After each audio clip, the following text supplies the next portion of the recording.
ain't going back.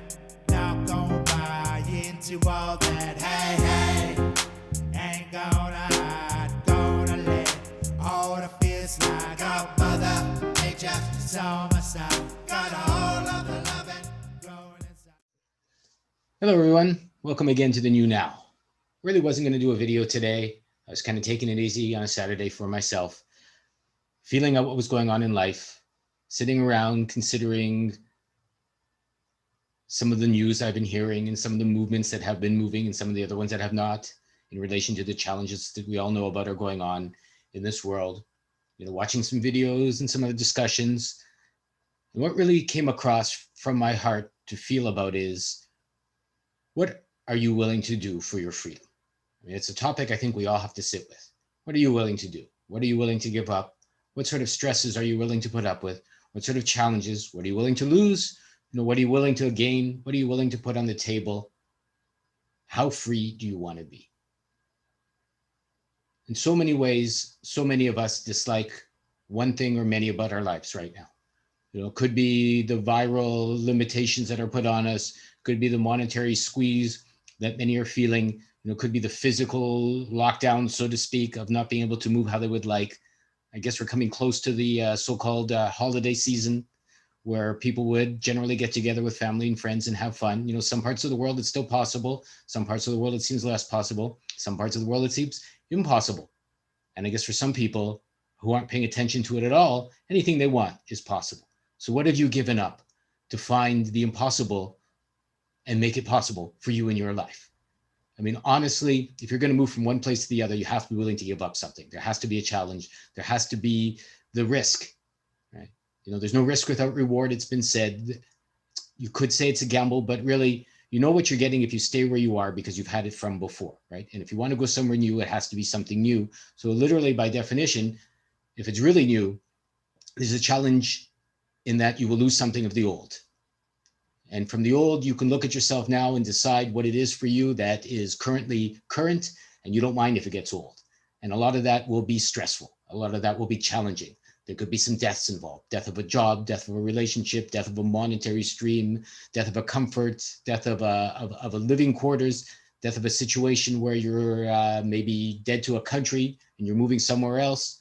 You could be dead to a neighborhood, move to a different neighborhood. You could be dead to a religion as you change your mind. You could be dead to a school system as you will learn to have a certain, let's say, vocation through your schooling, and it's not working for you anymore. So you have to let allow a lot of things to die. I've let tons go in my life. Trained in math, trained in economics, trained as a stockbroker, trained in business. They tried to train me in law. They tried to train me in all kinds of ways. They tried to make me a square ass into a round peg. And I had to let all that die to get somewhere else. So what are you willing to let go of? Words, words, words. I've seen a lot of people talking, and a lot of intelligent people that share what's going on and what has gone on and in history way more eloquently than I have. But the one underlying tone I've seen in all of these conversations, besides perhaps a brewing desperation for change or the inevitability of change for all of us, is their unending intent and belief that what has to happen for change to happen is actions. There has to be actions. Talking is an action. Maybe that's your vocation. Maybe you move people with your speeches. Maybe you move people with your way of doing things. And maybe your way of doing things is using words. And I've come across a lot of people that are very good at that. Impassioned speeches, there's tons of them throughout history that have helped people to understand what's possible through the way they talk with them, sharing an inspiration. But if that's enough for you, you're not going to change. You could see a movie, get a good feeling. You can talk to a friend and get a good feeling. You can watch a song that happens to all of us and get a good feeling. And if you go back to your old way of life, that feeling will turn old very quickly. You have to take, in my opinion, what is your feeling and make it something that lasts beyond the moment of the emotion. An emotion may move you, but when the emotion blows away like the wind, that emotion will stop moving you. And if you want something to truly move you, I would feel you have to go to your feelings. You have to get beyond your emotions, see what it is you're willing to do, put that into action, make something new for yourself. What are you willing to give up? I've decided that I want to keep these videos somewhat short, give people a feeling they can work with, something I've worked with. Is all I can really say is I'm sharing a feeling that's worked for me. And mostly what has really happened is one day I'm sitting or walking and I've decided I've had enough.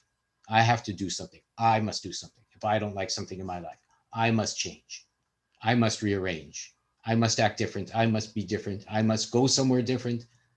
I must choose a different way to have a job, whatever. Really, it's up to you. Sit down, take stock of your life. And by stock, I mean see what you are, who you are, where you are, what's working, what's not working. Look around, look underneath, look behind. See what your dreams are telling you. It's another good area where you might get some good advice, or a whisper might come through when you're too busy sleeping to block some sort of perspective that you may be unwilling to hear in your waking days. What are you willing to give up? Make a list. Make a list of the easiest, make a list to the hardest. And get ready for a big challenge. Often there's been blood on my path. Often I've lost a tooth here. I've hurt my foot there. I've lost relationships. I've lost jobs. I've lost vocations. I guess it's the same thing. Or maybe that's a long-term way of doing a job. I've lost perspectives. That's been the hardest part. I've lost my religion, as the song goes, the way I was raised. I had to lose my education in many ways because mostly what they taught me wasn't worth keeping. So I was happy to lose it. Usually I've found if you lose something, even if it seems hard at first, I've had to lose habits. You're very, very happy on the other side because you never know what's waiting until you get there. If it's new, by its very definition, if you consider new, it'll be new. It'll be a surprise. And usually those are happy surprises if your intent is for a better, for yourself in relation to how you think it's not better, life. Be free, be active, be happy. Your happy destiny is unavoidable, but you can get there quicker or slower, in my opinion. Eventually, we all get there when we breathe our last and death goes, hello. How do you like your happy destiny? I was unavoidable the whole time. So how you get there, though, it's up to you.